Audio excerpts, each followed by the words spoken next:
પોરબંદરમાં દોઢ દાયકા પહેલા બનાવાયેલા પેરેડાઇઝ માર્કેટનું લોકાર્પણ થયું નથી, ત્યારે આ માર્કેટનું વધુ એક વખત જર્જરિત બની છે, જેને લઈને વહેલી તકે આ માર્કેટના લોકાર્પણની માંગ ઉઠી છે.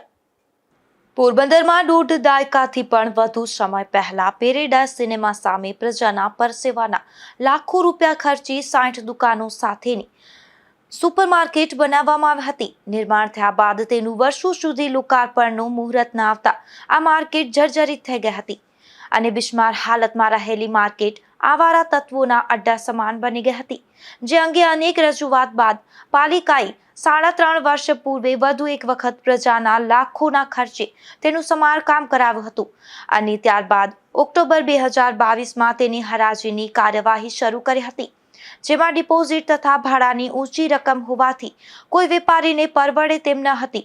આથી કોઈ હરાજીમાં આગળ આવ્યું ન હતું. પાલિકા દ્વારા દુકાનોની હરાજી માટે 3 પ્રયાસ કરવા છતાં સફળતા મળી ન હતી. આથી પાલિકા દ્વારા ભાડા અને ડિપોઝિટની રકમમાં ઘટાડો કરવા સરકારમાં દરખાસ્ત કરી હતી, પરંતુ તેનો કોઈ જવાબ આવ્યો ન હતો. ત્યારે છેલ્લા 3 વર્ષથી દુકાનો પડતર હાલતમાં છે. માર્કેટના અંદરના ભાગે ઝાડી ઝાકડા ઉગી નીકળ્યા છે, શટરોમાં કાટ લાગી ગયો છે અને મોટા ભાગની દુકાનોની દિવાલોમાં તિરાડો પણ પડી ગઈ છે. સરકારે તાજેતરમાં દુકાનના ભાડાના 50% ઘટાડો અને 9 વર્ષના ભાડા કરારને બદલે 15 વર્ષ મંજૂર કર્યા હતા અને દરેક દુકાનની અપસેટ પ્રાઇસ ₹50,000 ઘટાડવા મંજૂરી આપી હતી.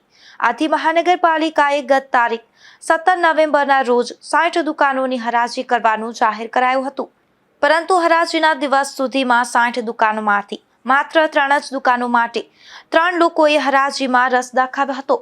આથી મહાનગરપાલિકાએ હરાજી મુલતવી રાખી હતી અને ફોર્મ ઉપાડવાની મુદતમાં તારીખ 20 નવેમ્બર અને હરાજીની તારીખ 25 નવેમ્બર જાહેર કરી હતી.